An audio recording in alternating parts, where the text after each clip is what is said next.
Liberals took power in 2015, Tory Stafford's killer, Terry Lynn McClintic, was behind bars, locked up in a prison. Today, this murderer is at a scenic healing lodge surrounded by nature.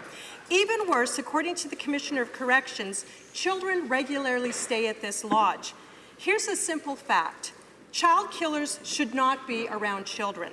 Will the Liberals take action and put this killer back behind bars?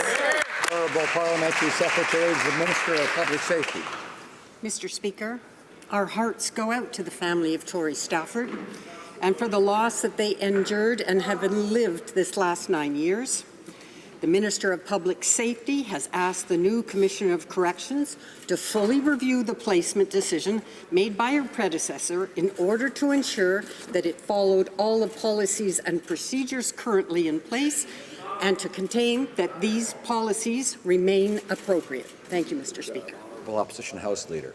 Mr. Speaker, the Public Safety Minister has the ability and the authority to reverse this decision and put policies in place to ensure that this never happens again.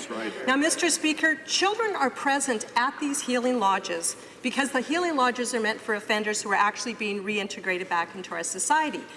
Tory Stafford's killer is not even eligible for parole until 2031. She's not being reintegrated back into society. Now, I know the Liberals are stuck on their talking points defending killers, but Mr. Speaker, will they stand up for the rights of victims and for justice and do something to put this individual back behind bars?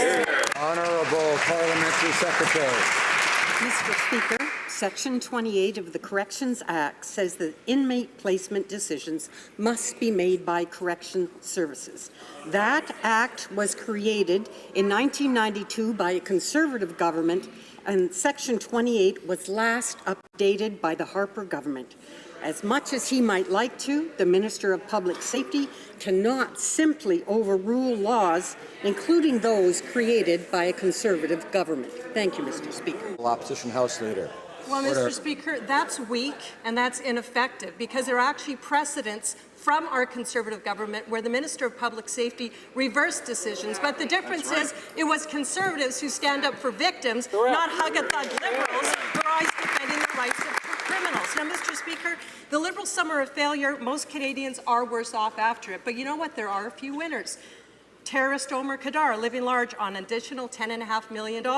Cop killer Chris Garnier getting veterans benefits. And now Terry Lynn McClintic upgraded to a healing lodge. How come the only people doing better under this Liberal government seem to be murderers?